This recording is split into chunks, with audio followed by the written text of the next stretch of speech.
So many wedges to choose from. How do you know where to start? Let's do a buying guide for people looking at buying wedges, how you should think about and the questions you should be thinking about asking your fitter, of answering the question of what is the best wedge for your set. Thanks for joining me for our wedge ultimate fitting guide. If you're looking at getting a new wedge, hopefully this video will help you. Let me know in those comments down below once you've watched the video if it does help. If it did help, give it a thumbs up. Don't be afraid to subscribe to the channel as well for plenty more buying guides and other great golf tips. And if you're already subscribed, ring that bell. You'll get notifications when the next great video goes up. They're daily. Right, Matt's using his pitching wedge. Pitching wedge is the last club you have before you would go to what we call a sand wedge, a gap wedge, a lob wedge, or whatever loft is. Specialised wedges, yeah. So what we're doing is we're going to collect a benchmark. Any ideas we get on direction, which hopefully is straight, distance, land angles, spin numbers, because the first thing I want to do, if helping Matt buy his wedge, is I need to start to understand what lofts he might want to hit, what numbers he wants to hit for distance based on where his last iron that isn't specialised, if you like, iron in his set finishes. Because he's hitting this 122, next customer, they could hit their wedge 140. They might have a very different wedge setup, even if they both end up with a 54 or a 56. How they get there might be different.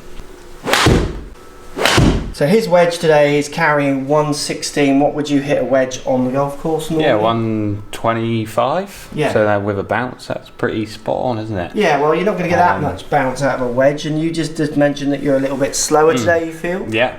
So I would question your distance. I would say 120. But I played with you and I can definitely see you get 125. Yeah, Also, I know you. Yeah. So your next step down from there, loft wise, do you know what loft you want to end up with? What's the maximum loft you want? 58. So we need to get to 58. Yeah. And we need to fill the gaps in between. But we've got 2 clubs left to do that in your set, as in is the spaces, there'd be 2 clubs. 2 clubs, yeah. Yeah. So we've established what lofts you need inside. We've hit his pitching wedge, we know what number that went. Yeah. We then tried some different loft numbers and we've ended up, I think, with a 52 and a 58, which is what you gave. Yeah. What those lofts do is they hit the numbers, the distance that Matt wants those clubs to go, how he feels he would play on the course. Now, if you don't know those numbers because you haven't got that experience, go with your fitter, lead with your fitter. You're looking around controlling 10-yard gaps almost with each step. 10, 20 yards sometimes as well with the more lofted ones, I find. Absolutely. So once you've chosen your lofts, what about all the many different heads? I mean, how would you ever go from something that's quite big and fat and chunky to some of these much more narrower ones? What's going to affect that buying choice? I think that personal preference. Yeah. Like, I pick up a club and go, oh, like the look of that. Definitely. That's number one. Blending it into your current sets. So I've got blades, so I like the bladey looking specialised wedges, whereas someone that's got a chunkier wedge, more game improvement, that might feel like a big jump. Yeah, something more chunkier instead of a massive jump to something that's a little slimmer. Yeah, so you can see here the progression between the club he uses to this. It's very similar in its kind of design and how it then might look down by the ball. Other things that might make you choose what head you go for. We're going to get into grinds and bounces in a second of how you go around even beginning to choose those kind of things. Some manufacturers might have more options than others on combinations of lofts and grinds and bounces. So that is instantly going to maybe halve your choice of what head style you go for, simply by the options that you want to try and fulfill in your wedge. Other things you might think about as well is very much the looks, like you say, when you put it down by the ball, because the other things you're going to get are finishes. Rustier finishes, darker finishes, chrome finishes, matte finishes, white satin finishes, every finish. And when it comes to the finish, that's going to be similar to what Matt is saying. You might have darker irons, you might have chromier irons, and you want that to blend.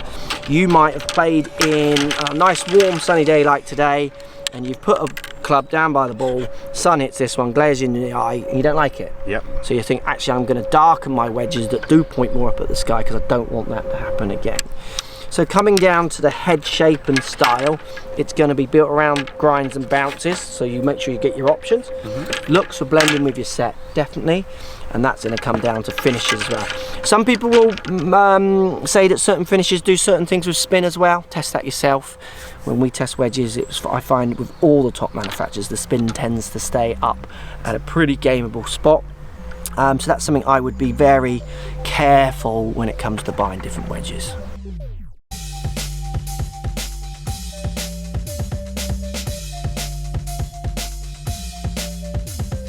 So we've hit a few shots in different situations. I've spoken to Matt. The biggest question I wanted to get from him, or the answer from my question, was what are you good at? So what can we keep and maybe improve but stay good at? Yep. And what shot does he really struggle with? Which is the shot that if we could get a different grind, a different bounce on this wedge, so when it comes to all those options of those confusing words of basically bounce, we want to think about how the bottom end of the club is lower than the front.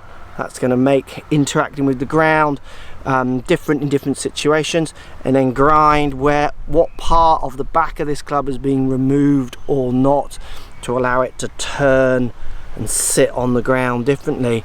So I asked him what his good and his bad bits were. So if we were to change any of his options in grind or bounce or give him ones, how can we help and how can we not hurt what he's already good at? So the bit you were struggling with the most was? Rough, sat up in the rough. Keep on getting it high on the face, dropping short, really struggling with distance control. So if we wanted to improve those ideas, high on the face strikes, maybe we might think about a different head, which we'll show you in a second. Also, Matt, on his wedges at the moment, you have an 8-degree bounce on a 52? 58. Sorry, and then an 8-degree and what? 10 on a 52. So which are quite medium bounces. Medium to low, yeah. So I'm instantly thinking, right, well, why don't we get more bounce on your 58? Because you use it out the bunker. Yep. A bit of bounce will help you there. You're going to help you when you get in the longer grass. Yep. Because often in the long grass you're going to use more loft. Yep. But then you said you didn't want it to harm my good bit, which is off bare lies and fairways. Because obviously more bounce off bare lies is going to make that leading edge harder to sit on the ground or close to it. You're going to have to lean the handle forward. Further away, doesn't it? Yeah. So what was the compromise that we came up with all these choices? Something like this. So you probably wouldn't go for that bounce, or would you? I wouldn't go for the loft, so 58 would be the loft. But yeah, the bounce option I would still be around my 8 because I want it to be good off those areas, but the high toe-ness of this club allows you to strike it higher on the face and not see that decline drop off in the distance when you catch it high on that toe. So if you compare those two, you can see the difference in the height of the toe on those two. He's getting basically more club at the top. So when it comes to getting your wedges, choosing the right one, there's a few more options we can talk about in a second. Shaft and then stamping and grips. Trying to get you better in your worst situation without taking away from your best situation is always going to be where you can find gains out on the golf course, or if it's your first set of wedges, where you can really start to develop some kind of consistent short game from all these different lies that you're going to see you have to play in when you get close to the green. Oh, nippy, a little short. A bit more high toe on that. So shaft, what would you do with shafts? Shafts, matching, making it look like you've got similar in your set is all fine, but it's all to do with feel. I don't have the same in my wedges at the moment compared to my irons, but they feel the same. So yeah, because you'll get specialised wedge shafts, and then you'll get some people who want to match the iron shaft to the wedge shaft. All fine, as long as it's not affecting performance. You feel that you can deliver those clubs the same. I mean, I've never really worried about wedge shafts or seen any real gains so or not. much variable speeds in your shots, isn't there? So but I have seen people pick a wedge up and think, oh, this is really heavy, and I'd say, yeah, well, that one's got a really heavy version of a shaft or a really light one, so you're feeling that, and I can see that they're thinking, oh, I don't like that. What about grip? I'm sure you would match grip, would you, to your set? Grip, I would, yeah. I like the feel of my grip, so I'm trying to match them throughout my bag. Variations, up to you. Yeah, colour-wise, absolutely. Variations that you can, the options when it comes to grip, obviously you're going to get thicknesses, which you're going to want to match. Yeah.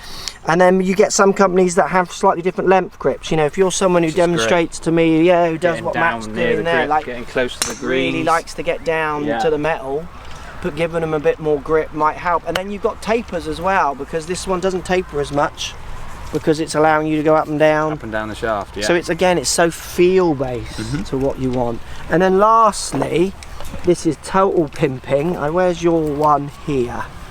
Where's your one? Oh, my pimpers. Like stamping. What's the deal with stamping? on wedges. Like, why would anyone do that? Because it's cool. Yeah, so that's not going to make me play better, no? Of course. So obviously there's options with stamping. Sometimes you pay more, sometimes you don't. I think it's great fun. Yeah. And it makes you love your clubs a bit more, which is only a good thing. So if you do get an option for stamping, I would say take it. One last thing that we haven't mentioned is lie. Yeah, go on.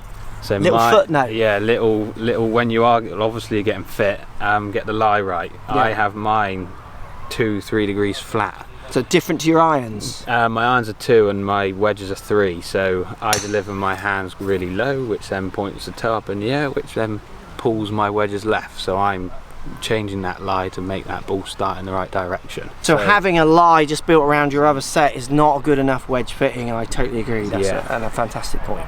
I think that's most interesting when it comes to wedge fitting. Obviously we've given all our points there, and hopefully they'll help you. Post comments down below, let us know if they've helped or not. If there's other points you want to know, let us know in the comments down below. If you don't already subscribe to the video, hit the subscribe button, and if you do, make sure you hit that little bell icon so you get the notifications when we post new videos, which is daily basically.